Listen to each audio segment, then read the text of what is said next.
नमस्कार friends, welcome to our YouTube channel insights YP के वार्ड ने। आज हम बात करते हैं RBI ban on new India cooperative bank.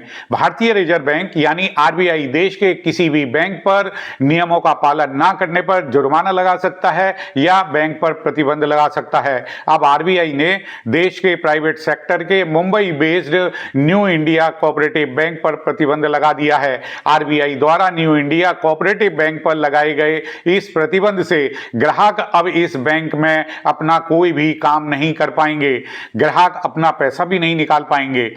13 फरवरी 2025 को आरबीआई ने न्यू इंडिया कोऑपरेटिव बैंक के कामकाजों पर कई बैन लगा दिए हैं। आरबीआई द्वारा ये बैन भारी अनियमितताओं के चलते लगाया और बैंक 2022 से लॉस में भी चल रहा था। ऐसे में इस बैन से न्यू इंडिया कोऑपरेटिव बैंक के ग्राहक बैंक में ना तो कोई डिपॉजिट ही कर पाएंगे, ना ही अपने पैसे निकाल पाएंगे। बैंक पर लगे इस बैन से बैंकों के ग्राहकों को काफी मुश्किलों का सामना करना पड़ेगा। न्यू इंडिया कोऑपरेटिव बैंक के कामकाजों पर प्रतिबंध लगाते हुए आरबीआई ने कहा कि बैंक की मौजूदा नकदी स्थिति को देखते हुए यह निर्देश दिया गया है कि वह जमाकर्ता के बचत बैंक या चालू खातों या किसी अन्य खाते से किसी भी राशि की निकासी की अनुमति ना दे। हालांकि बैंक के कर्मचारियों का वेतन, किराया, बिजली के बिल जैसी कुछ आवश्यक चीजों पर खर्च करने की इजाजत बैंक को दी गई है। बैंक की लोन सेवाएं भी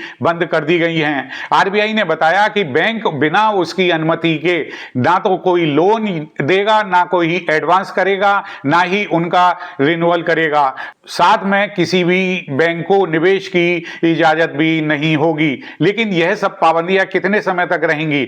कस्टमर में अफरा तफरी है कि यह सब पाबंदियां आरबीआई ने कितने पीरियड के लिए लगाई हुई हैं। यह सब पाबंदियां 6 महीने तक लागू रहेंगी। इसके अलावा आरबीआई ने बताया कि एलिजिबल डिपॉजिटर्स को डीआईसीजीसी यानी deposit insurance and credit guarantee corporation से 5 लाख रुपए तक डिपॉजिट इंश्योरेंस क्लेम अमाउंट पाने के वो हकदार भी होंगे। भारतीय रिजर्व बैंक ने महाराष्ट्र स्थित न्यू इंडिया कोऑपरेटिव बैंक के बोर्ड को भी 12 महीने के लिए अधिकृत कर लिया है। लेकिन बैंक पर जो पाबंदियां हैं वह अभी केवल 6 महीने तक के लिए ही लागू रहेंगी। आरबीआई ने श्रेयकांत को बैंक के एडमिनिस्ट्रेटर के रूप में अपॉइंट किया है, जो बैंक के मामलों का प्रबंधन करेंगे। बैंक की टोटल डिपॉजिट अमाउंट 24.36 अरब रुपए और एडवांस 11.75 अरब रुपए है। आरबीआई के बैन से पब्लिक की परेशानियां बहुत बढ़ गई हैं। आरबीआई के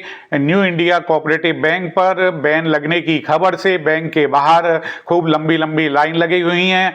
यह लाइन है 13 फरवरी 2025 से कंटिन्यूस लगी हुई है। 14 फरवरी 2025 को भी भीड़ में काफी हड़कंप मचा हुआ था। लोगों की लंबी लंबी लाइनें लगी हुई थी। लोग जो है अपने लॉकर्स के लिए भी चिंतित थे कि वो लॉकर भी ऑपरेट कर पाएंगे या नहीं।